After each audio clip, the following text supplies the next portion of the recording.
کبھی کبھی ہم سمجھتے ہیں کہ اللہ ہمیں سن نہیں رہا، ہمارے ساتھ ہوئی ہوئی زیادتیوں کو دیکھ نہیں رہا، حالانکہ اسے تو پل پل کی خبر ہے۔ اللہ ہر بات کا، ہر زیادتی کا جواب دیتا ہے، اور اس کا جب جواب آتا ہے تو سوال ختم ہو جاتے ہیں۔ مگر وہ جواب بس تب دیتا ہے جب ہم کسی کی زیادتی پر صبر کر لیتے ہیں، جب ہم خاموش ہو جاتے ہیں۔ وقتی طور پر ہمیں اس کی مصلحتیں سمجھ نہیں آتی، لیکن وقت گزرنے کے ساتھ ساتھ سب سمجھ آنے لگتا ہے۔ وہ نہ سمجھ میں آ سکتا ہے، نہ تصور میں لایا جا سکتا ہے۔ اس کی رحمتیں، اس کا غضب اس کی پہچان ہے، اور سب سے بڑھ کر کہ یہ اس کی محبت کی کوئی مثال نہیں ہے۔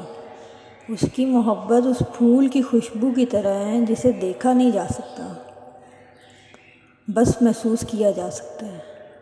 اور جب اسے محسوس کرنے لگو نا تو ساری الجھنیں سلجھنے لگیں گی۔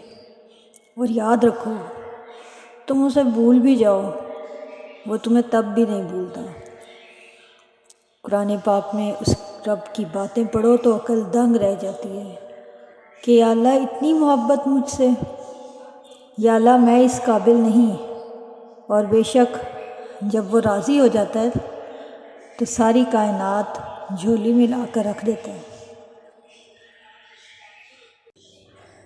اور اگر کچھ کرنا ہی ہے نا تو اپنے رب کو راضی کرو، اپنے رب کو خوش کرو، اسی کی عبادت کرو، اور اسی سے ہر لمحہ مانگو، صبح شام مانگو۔ وہ آج نہیں تو کل، کل نہیں تو پرسوں ضرور دے گا۔ اللہ تعالیٰ صحیح وقت پر صحیح کام کر دیتے ہیں۔ ہم انسان جو ہیں وہ بے صبرے ہیں، ہم لوگوں کو ہر کام کی جلدی ہوتی ہے، آج ابھی اسی وقت نہیں، آج ابھی اسی وقت۔ اگر غلط وقت ہے تو اللہ بہتر جانتا ہے کہ کون سا صحیح وقت ہے اور کب ہمیں کیا چیز دینی ہے۔ کون سا صحیح وقت ہوگا جس وقت ہماری سب خواہشیں پوری کرنی ہیں، یہ رب ہی بہتر جانتا ہے، یہ ہمارا اللہ ہی بہتر جانتا ہے، ہم نہیں جانتے۔ اپنے رب کو خوش کرنا سیکھو، اپنے رب کی سن کر چلنا سیکھو۔